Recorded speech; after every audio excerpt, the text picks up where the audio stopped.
Hello, everyone. I'm Nathan Pavon. I am the director of the InfoTech program at UPE. So you can see here the UPE InfoTech logo, really nice. Um, Also, before we start, I want to ensure that you guys become a member. If you want, go to upefiu.io, and there you can sign up and become a member of UPE, where you'll get all the latest updates on like all of our events and other membership benefits as well. Also, be sure to join our Discord. There's a lot of people learning just as much as you are and are probably interested in the same things that you are as well in that channel or in that server rather. So if you haven't joined yet, I strongly suggest that you do so. It's pretty active. So it's at discord.gg/UPEFIU. And also be sure to follow us on our social media. We primarily post on Instagram at UPFIU, and also be sure to follow the FIU SCIS Instagram as well. They also post some of our stuff. Okay, so let's start with the IT automation workshop.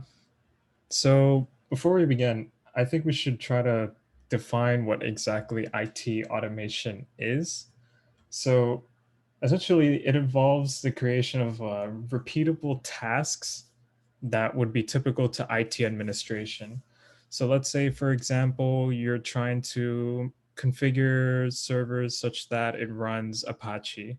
And if you have a bunch of servers that you need configured in a certain way, then it would be wise to, automate that process, because chances are you're going to be working in an enterprise network, and enterprise networks typically have many, many servers, especially if it's a sufficiently large company. Yeah, I just mentioned that. It's very scalable in that sense, because there's a lot of computers or servers rather that you need to configure. IT automation allows you to do like certain configurations that you want on a wide like swath of servers without having you to manually go in and configure each one, each individual one, and just wasting a lot of time overall. It's just not, I guess, economical in terms of time if you do it that way. And there are tools that allow us to do this. So the one that we're going to be covering is Ansible. Now, I'm not going to go too in depth with Ansible. This is going to be a relatively short workshop, but I'm going to go over some like the more introductory aspects of it, such that if you guys are interested in learning more about it later, you would already have like a pretty good foundation to start off with. Now, keep in mind there are other IT automation tools out there. The most common one right now is Ansible, but the second most common is Puppet. So that's another one that you guys might be interested in looking into as well. But for now, we're going to be going over the Ansible one. So what is Ansible? Ansible is an open source IT automation tool, and it's typically used for software provisioning, configuration management, like I mentioned before, as well as application deployment. So like, installation of software on servers or computers that might need it without having to do it manually one by one. In addition, Ansible is written in Python, so it's really nice in that regard, because you can also create, in addition to the modules that they have, you can also create your own modules in Python. So that's pretty cool. Oh, also, there are also a lot of modules on the internet that the community creates that are also particularly useful too. So if you ever have like a specific, I guess, use case, there might actually be a module that would do that for you without you having to come up with stuff yourself. So why use Ansible? So Ansible, as I mentioned previously, it's currently the most popular IT automation tool next to Puppet, obviously, and Chef. I think Chef is another one. And it's very useful for automating repetitive tasks, especially in larger networks where you would have to be managing a lot of servers. So the way that these tasks are defined are in what are called playbooks. And those playbooks are written in human readable YAML format. So the syntax is very easy to learn in a very short amount of time. So that's why I do recommend learning Ansible in that respect. And also it's agentless. So what I mean by agentless is that it doesn't require you to install any particular special software on the side of the server. You just have to have, the controlling host where you have Ansible installed, and then configure it to connect with these servers. So the servers themselves don't have to have Ansible or anything like that installed for it to work. So it's a lot more convenient in that regard to manage servers in that way. So let's get started with the actual demonstration aspect of it. So I'm going to go over like a few things about Ansible, pretty simple examples, not too in-depth, so that it can give you guys a pretty good introduction into how Ansible works, and that you have a pretty good idea such that when you want to actually go out and go more in depth with it, then you would have a good foundation to base your knowledge off of. So let me get out of this presentation here. And let me open PowerShell.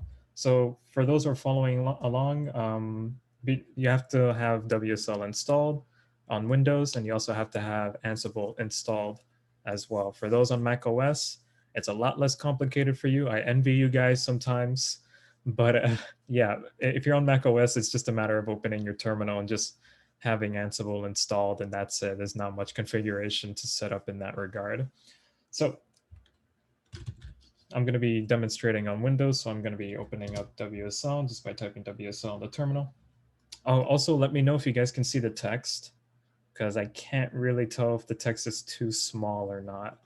Just let me know so I can increase the size if it's necessary. So I have WSL running here. It's too small? Okay, cool. I'm going to increase it a little bit more. Just tell me if it's good. Is this fine?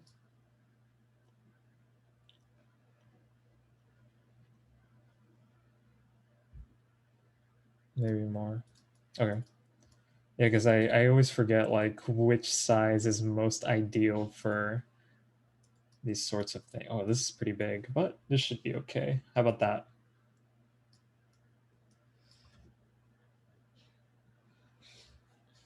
Okay, cool.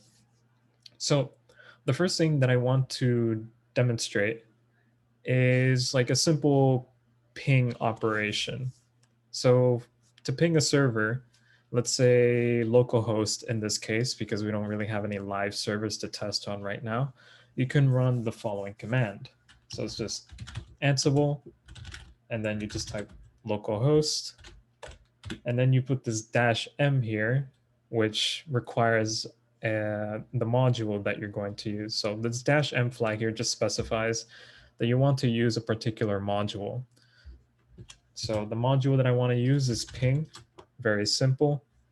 And if you run that, it should ping yourself basically, because I specified localhost. As you can see, there's green output here. That's a good indicator because that means it worked.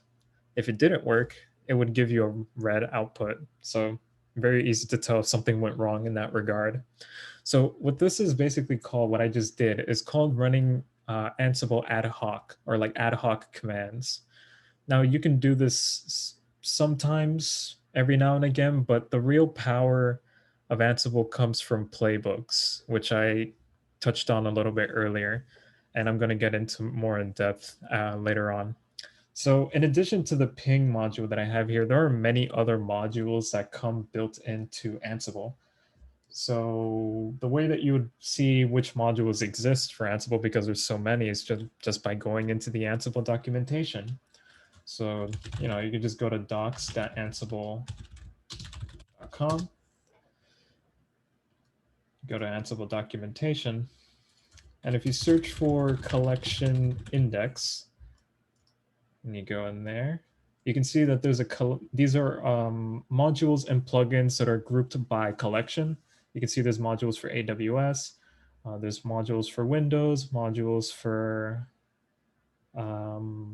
other like cloud providers like Azure, DigitalOcean. So there's a module for nearly everything. So the module that we just used, the ping module, is specifically inside of the Ansible.builtin. This is all like built-in modules to Ansible. And we can see here there's plugins. And there's also module plugins as well. So there's many modules that are built into Ansible already. And we can see here, there's a ping command down here. And if you click on that, you can see more details about how the ping command works. So right now there really isn't any parameters per se, as we have, ran it without any parameters, but it gives you like details about those particular modules that you're interested in. For example, let's see, the find module here. It returns a list of files or directories or both if you so desire. And it has several parameters here. And there's also many examples and return values.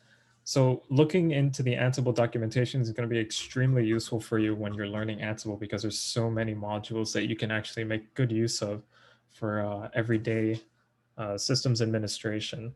So next, I'm going to get into playbooks. That's where the real power of Ansible is. And those playbooks are written in YAML format. Playbooks are essentially where you define the steps of your IT configuration for a particular server or for a list of servers. So let me try something simple, such as testing the reachability of a server and finding any files in a particular directory for demonstration purposes. So let me open up my terminal. And let me make a directory to use for our example. I'm going to make a directory called test dir. Okay. And then I'm going to create an example text file inside of that directory. I'm going to use touch. I'm not sure if touch is in Mac OS because I don't have a Mac to test it. I'm assuming that the commands that I'm using here work there. So if not, you can probably just manually create a text file there. So I'm going to use touch to create an empty text file here inside of the test. Yeah, all Unix systems have it. Cool. Yeah, because I don't have that much experience with Mac OS. I haven't used it in a very long time, and I never got so in depth that I would use the terminal. That was like many years ago, back when I did video editing in Final Cut. Yeah, touch and VI should be available and everything. Okay, cool. I'm not going to use VI because I feel like people might get confused with that. I'm just going to use a VS Code to edit. But if you guys prefer to use VI, go ahead. VI, the original escape broom. Yeah, I remember using VI for the first time a long time ago, and I was like, how the hell do I get out of here? And I end up pressing random buttons, which actually just makes things worse because there's so many shortcuts that use many buttons on your keyboard. So for those of you that are very familiar with VI, go ahead and use that. So I'm going to create my test file here. I'm just going to call it testfile.txt. Okay, cool. And now we will create the actual playbook. Let me make an empty playbook file here, and let me name it something completely uncreative, like playbook.yaml, because it's an example, not a big deal. Okay, so let me navigate to that folder onto my system so that I can open it in VS Code, or VS Codium rather. It's the same thing. And here's where I'll define the actions that I want to take on this particular server of mine, the server being the local host. But in a real world scenario, you'd be specifying the actual host of the server that you want to do this action on. So to start off, actually, let me increase the size of this because this should be good. Okay, cool. So to start off, in the beginning of every YAML file, you got to put these 3 dashes. That's just necessary for the syntax of YAML files. I don't know the exact reason why we need to put those 3 dashes, but they always have to be there. And then we're going to specify the name of our playbook. So the way that you do that is dash space name colon, and then specify the name of the playbook. So I'm just going to call it example playbook, nothing specific because this is, for demonstration purposes. And then the hosts, actually, let me tab here, make sure these things kind of line up. And then the hosts, I would specify localhost since we're doing it against, our computer essentially. And then I will specify my tasks. And the way that you do that is that you type in tasks colon, and then let me give it more space. Just make sure the indents are proper because That's integral for YAML syntax. Otherwise, you might get errors, and then not the compiler, but like Ansible will probably scream at you. So let's specify the name of our first task here. Let's call it test reachability. And here's where I'll specify the module that I would want to use. So we're going to use ping again, except instead of doing it ad hoc on the terminal like we did previously, we're going to be doing it inside of our playbook here. So ping, and ping doesn't take any parameters, so we're not going to specify anything. You can just leave it like that. And then I'm going to make a new task. Let's name it find files. And then specify the module that we're going to be using to actually find files. So this particular module is called find. And this one does take parameters. Now, I think I have it. Yeah, I have find open here in the documentation. Hold on, let me set things up here. Okay. So we can see the documentation here. And the one thing that I find particularly interesting is the paths here. So you can specify the path that which you want to find files in with this parameter. So tab, specify path here, and let's choose our test directory that we have set up earlier. Now, the one thing I want to also add is the file type. So there's a file type parameter here. It allows you to specify if you're only looking to get directories, or if you're only looking to get files, or symbolic links, or any. So for our purposes, we're just going to specify that we want to get files, because we're not really particularly interested in directories in this case, because that's not what we're looking for. Okay, so this playbook looks good. We got the name, we got the hosts, we got the tasks, specifying the tasks here, test reachability with ping, and then find files with the find module, specifying the path to which we want to find files in, and the file type that we are looking for. So let's run that. So the way that you run Ansible playbooks is not with just Ansible, but you also got to specify playbook. So it's Ansible-playbook. And then you specify the playbook that you want to use. In our example, we named it playbook.yaml. And let me type -v for verbose output, so we can get a little bit more information on our output. Let's run that. Okay, so as we can see, it's formatted pretty nicely, except for the JSON object here, it's not too nice. But I think on the Mac OS terminals, it actually lists it in like one by one instead of just bunching it up into a single JSON object like here. But yeah, the results are usually in JSON objects, and they're not terrible to read. It's just that you need to understand what you're looking at. So as we can see here, it started a playbook, our example playbook. And then the first thing that every playbook does by default is that it gathers facts. It just means that it's gathering information about the system. And then the next task that we've defined here in our playbook is testing the reachability through the ping module. As you can see, so it shows OK, ping, pong. OK, that's good. That's the output that we've expected. And we also ran it also ran the find files task that we had set in our playbook. And as we can see here, there's a lot of extra information we don't really need in this case, but we can see the path to which it found the file. So that's home, and that's my user, and then test directory and test file.txt.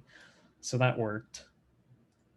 And also, another part of the output in Ansible is showing you the play recap.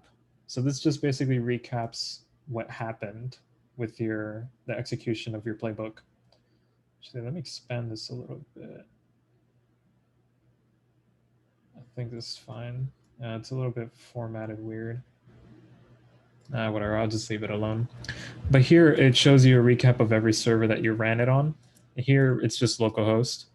So here it shows that 3 tasks ran and they were all okay. Nothing changed, nothing was unreachable, nothing failed, nothing skipped, nothing rescued, nothing ignored. Perfectly fine. It's exactly the output that I was expecting in this particular case. So let me show you a little bit more about playbooks. In particular, what if you wanted to run Ansible against several servers instead of just, the local host like we did just now? So since we don't really have any servers set up, we could still create a playbook that simulates how that would work in a real world scenario. So when working with multiple servers or hosts, Ansible needs a list of hosts, which is called an inventory. That's the terminology that Ansible uses to refer to a list of hosts. Now, an inventory can be created in either YAML or INI format, but YAML is not really necessary in our example. I'd rather keep it simple in INI format. So for the purposes of this demonstration, we will use the INI format to define our lists of servers that we're going to be using. So let's create a hosts file. So I'll do that with touch hosts. And let me edit that file in my text editor. Let's see where it is. It's right here. Open it in VS Code. Okay. So the first thing that you want to do is define the name of the group of servers that you're going to have right now. So I'm just going to name it servers in square brackets. So anything under that, any like hosts that are listed under that are part of the servers group. So in your Ansible playbook, when you're defining which servers you're going to be operating on, that's where you would type in this particular name that you defined up here. So that name could be anything. Usually you want it to be descriptive, but in this case, I'm just going to call it servers. So let's name our servers here, server 1, and then we can specify the IP address of the server or the host, the particular host. So we're going to use our loopback address because we're just referring to our local system, 127.0.0.1. And then we also have to specify the connection type with Ansible _ connection. And since we're basically connecting to ourselves, we can just specify local. However, in a real world scenario, you would probably replace local with either SSH or Paramiko, which is a Python module that allows SSH connections. Either or is fine. But in this case, since we're connecting to ourselves, we would have to use local because otherwise it would try to connect to port 22 on 127.0.0.1 and that doesn't work. So let me specify the second server, which is 127.0.0.2, and then the same connection type. And you just do that for server 3, 127.0.0.3. Specify the connection type again. Very, very repetitive task here, but that's okay. This is just for demonstration purposes. In a real world scenario, you'd have actual servers, of course. And then the connection here. So yeah, basically this is the servers that we're going to be working with. So we're just calling it server 1, server 2, server 3, server 4. Not completely descriptive, but you get the idea. You can name them that way. So let's make a playbook that operates on these servers. So I'm going to create one with touch playbook2.yaml since this is our second playbook. Let me open that up.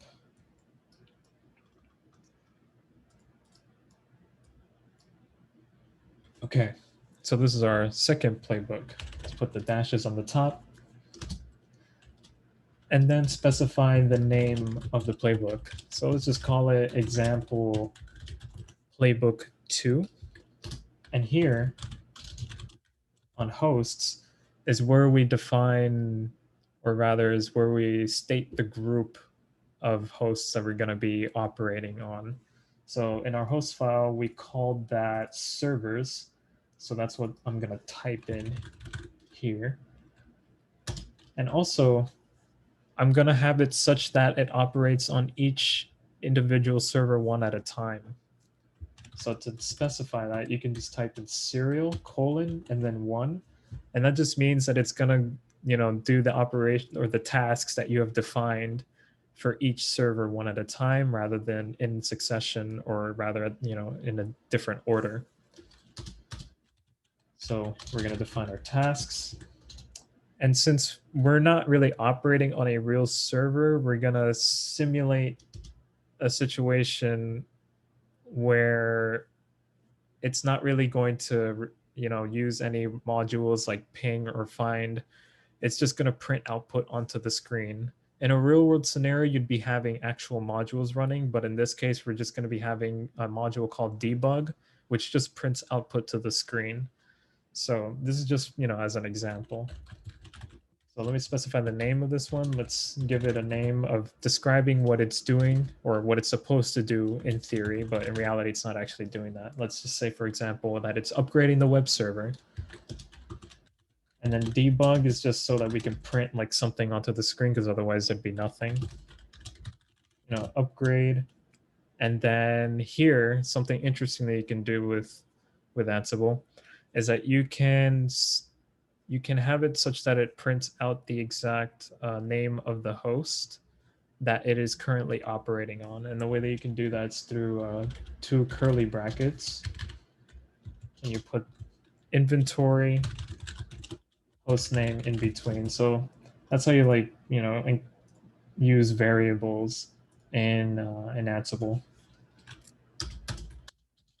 Okay, let's specify our second task. Restart web server. Remember, it's not actually doing this. This is just for demonstration purposes. Go back here and then message restart and then inventory host name. And then for our third task, let's just call it verify web server. Debug and message verify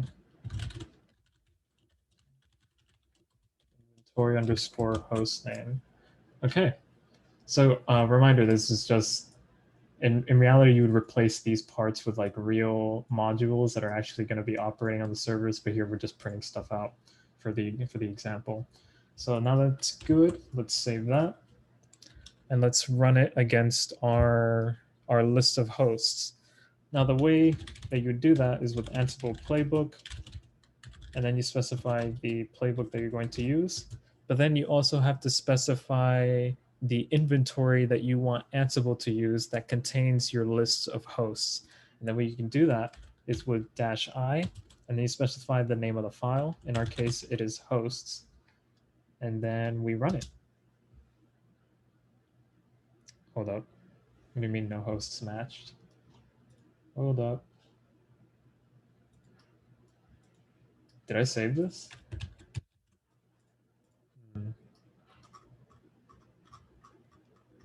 Let me see what's wrong with this.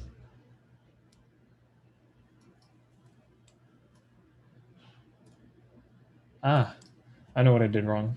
In my playbook, I didn't type the correct name of the actual grouping of hosts that I define here. I put servers, but in my playbook, I put server. So let me rectify that real quick. Okay, so that's spelled correctly. Let's run it. Okay, now it's doing these operations on each one. You can see it's doing it in order from server 1 to server 2. Gathering facts, upgrade web server, restart web server, verify everything is okay. And then it does it again to server 2. You can see that output here. And server 3 and server 4. So this is a recap of what we just did. Okay, for all those tasks in server 1, server 2, server 3, server 4. So everything basically ran perfectly fine. And that's the output that we've expected from running this playbook. So another thing that I wanted to show here, so let's go back to our playbook on the right side, is that we can change the strategy to instead run all of these tasks that we have defined at the same time rather than one by one. So the way that you do that, let me replace serial 1 here with strategy free. And this basically runs on, this basically has it such that it executes on all the servers that we have that we want it to run on all at the same time. So if we run it again, it should be way faster. And there we go. That was almost instantaneous. So in real world circumstances, you probably want to do this, or you'd probably want to do it one by one for whatever use case that you have in particular. So another thing that I wanted to demonstrate here is that we can also, it doesn't have to only be one group of hosts. It can also be two groups of hosts. So let's say, for example, I wanted to split these two, server 1, server 2, server 3, server 4. I would split server 1 and server 2 to one grouping and server 3 and server 4 into another grouping. Now, the way that I can do that is through, let me space these out and just name it, in square brackets right above it, name a new grouping essentially. So let's call this West, and the top here, instead of servers, let's call that East, such that, simulating a sort of like division of East and West servers. Now, if we go to our playbook, let's say we wanted to only operate on East servers, you can just specify in hosts that you just want East. And if you run that again in your terminal, it would only operate on the East servers. As you can see, it only operated on server 1, and it only operated on server 2, and everything went perfectly fine. So now with this output right here, you can see that it only operated on the East server grouping.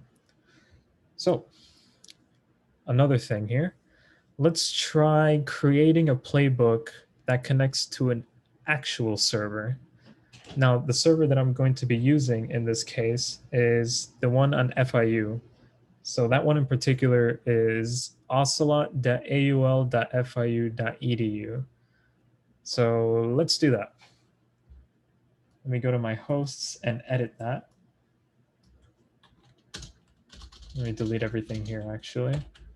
Make a grouping called servers. Well, in this case, it's only one server, so I guess the name isn't entirely appropriate, but whatever. And then let's use ocelot.aul.fiu.edu. And then for the connection type, I'm going to specify Paramico. So this is like I mentioned earlier, that's the Python module that can, use SSH. Because if you just type in SSH here, you have to install something else onto it. And I prefer to use, stick with like, Python only type thing going on here, because Ansible is written in Python, so, might as well. So if you don't have you need Python 3, and particularly you need pip3 installed in order to actually use Paramico. So in this case, you can just install it real quick.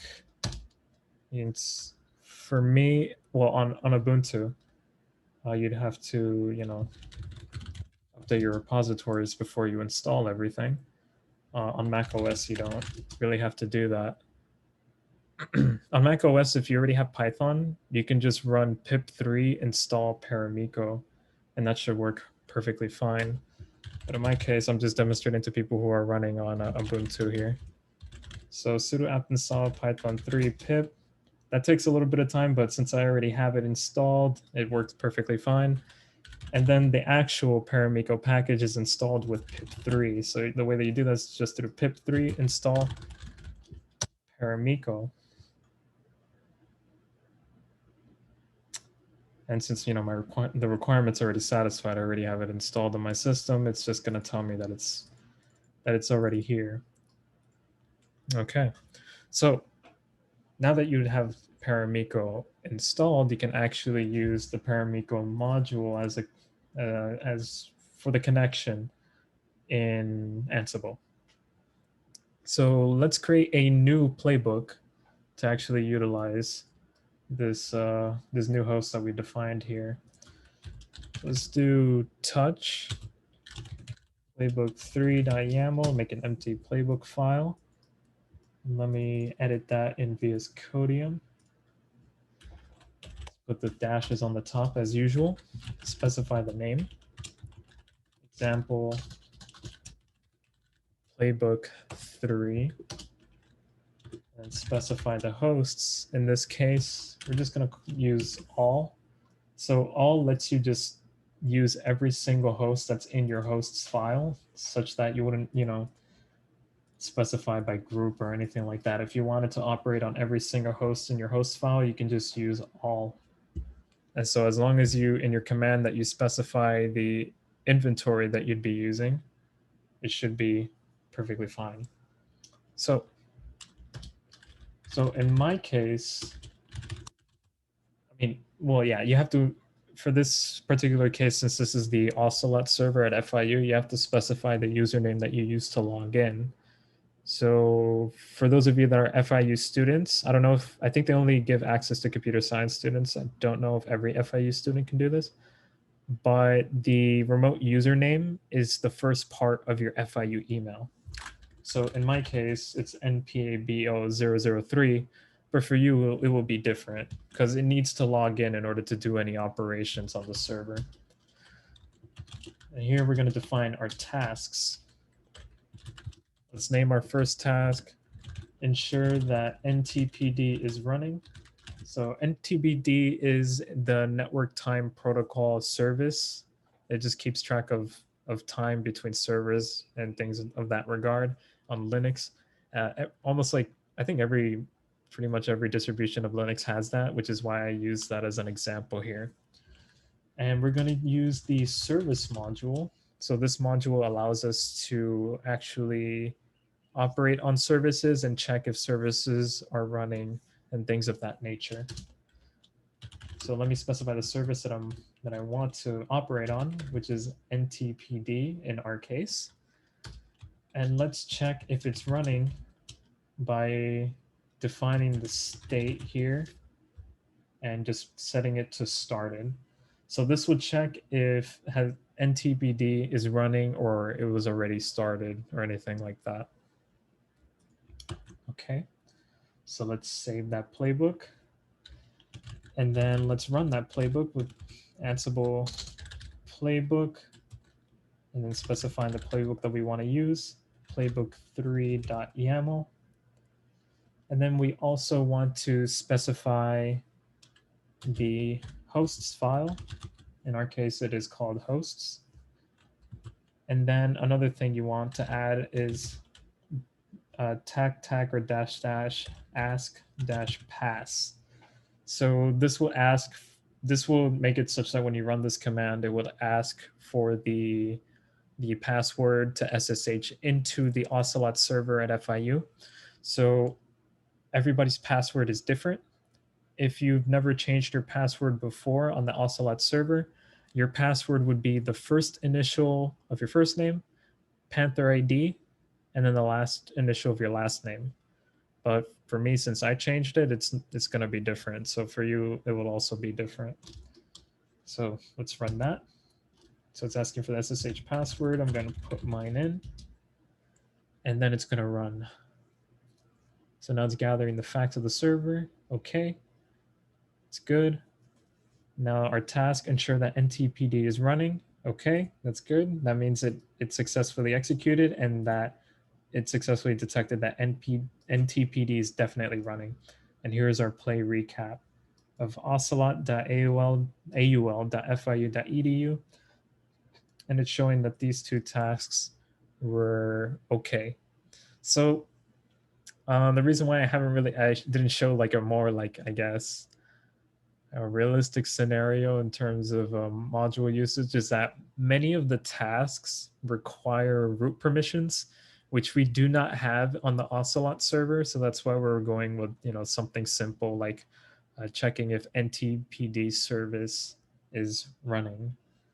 So with that, that's like I think that's like a pretty good introductory into how Ansible works, and give you a good overview on the YAML file structure of Ansible as well, because that's what you would be mostly working on and how the host file works and how to run commands in Ansible, running playbooks and running commands ad hoc as well.